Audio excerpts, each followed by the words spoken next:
त्यांना एक गोष्टीची खरंच मनातून लाज वाटली पाहिजे की त्याला आपण या मराठा समाजाला किती दिवस येड्यात काढणार आहे. त्यांच्या नोंदी सापडलेला असं आपण देणार. प्रत्येक वेळेस आपण चर्चेलाच जातोय, प्रत्येक वेळेस आपण सकारात्मक चर्चाच करतोय, आपण वेळ मागतोय. जे शिष्टमंडळ आले आतापर्यंत 3 वर्षात, जे सरकार आलं त्यांना आम्ही प्रत्येकाच्या शब्दाचा सन्मान केलेला आहे. त्यांना आता त्यांच्या मनाला जेव्हारी लागलं पाहिजे की आपण मराठा समाजाला येड्यात काढून त्यांच्यावर अन्याय करू नये. आपण त्यांचे कुणबी प्रमाणपत्र दिले पाहिजे, त्यांचे गॅजेट दिले पाहिजेत. परंतु आता ते जाणून बुजून ते चर्चाच काढतायत. त्याला काय करू शकत नाही. मी सुद्धा आता लाडभाऊ यायलेत, समजा शंभूराजे साहेब यायलेत असे माहिती मिळाली मला.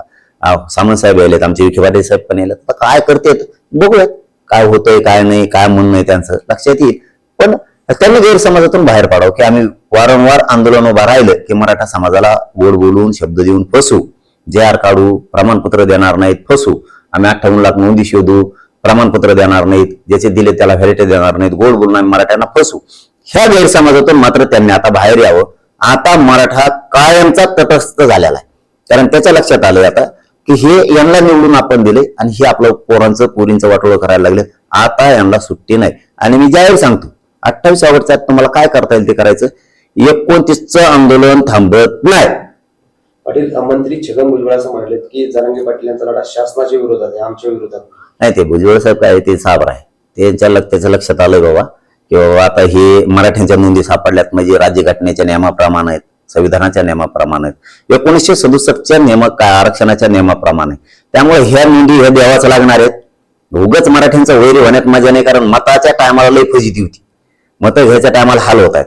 आणि त्याच्या लक्षात आला सूर ग्रामीण महाराष्ट्रातल्या गरीब ओबीसीचा सुद्धा की मराठ्यांच्या जर नोंदी सापडल्या तर मराठ्यांना दिलं पाहिजे. गाव खेड्यात आम्हाला गुन्हे गोविंदाने नांदावं लागतं. विनाकारण मराठ्यांचं इकत भांडण आपल्या ओबीसीच्या नेत्यानं घेऊ नये, हे त्यांच्या कानापर्यंत विषय चाललेला आहे. ग्रामीण महाराष्ट्रातला ओबीसी हे स्वच्छ मनाचा आहे, तो प्रामाणिक आहे. त्याला वाटतं मराठ्यांनी जर आपल्यातलं 4-2% मागितलं तर मग आपण विरोध करावा.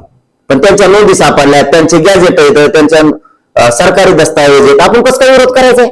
त्यांनी कुठं आपल्या लेकराला केला विरोध. हे ग्रामीण महाराष्ट्रातल्या गोरगरीब ओबीसीला मान्य आहे. ही कुजबूज त्यांच्यापर्यंत आहे. त्यामुळं त्याच्या डोक्यात आलं की मराठ्यांना विरोध करून काय उपयोग नाही, आपलं राजकीय अस्तित्व उद्ध्वस्त होऊन जाईल. मराठी आता निवडून दिले, पुढच्या वेळेस पाडून टाकते पुन्हा.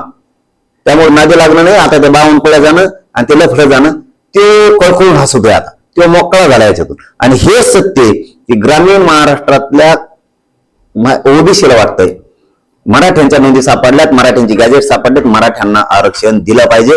इकत भांडण घेऊन उगाच मराठ्यांची नाराजी अंगावर घेऊ नये, ही स्वच्छ भूमिका, साफ नियत ही ग्रामीण महाराष्ट्रातल्या ओबीसीची आहे. आणि हेच खरं आहे, मराठ्यात आणि ओबीसीत कधीही दुराव होणार नाही. ओबीसींना माहिती आहे गरिबांना की राजकारणी नेते जे आहेत आपले ओबीसीचे, हे त्यांना पद मिळावं, पैसे मिळावं, कुटाने व्हावात म्हणून फक्त मरमर करतात. यांना ओबीसीचं काहीही देणं घेणं नाही. हे सत्य प्रवाह धनगरात पण आहे, लमाणी समाजात पण आहे, आदिवासीत पण आहे आणि सगळ्या ओबीसीत मायक्रो ओबीसी सुद्धा आहे. पण ते काय सावध होत नाहीत. त्यांना माहिती उडीतली उड्या हल्ल्याशिवाय आपल्याला पक्षाकडून मिळणार नाही. कारण पक्ष यांचा, राजकीय नेते यांचा वापर करतोय. पण त्यांचं ते लक्षात येत नाही. ते विनाकारण मराठ्याच्या विरोधात भांडण विकत घेत आहेत. आणि याच्यातून हुशार भुजबळ मात्र नक्की झाला.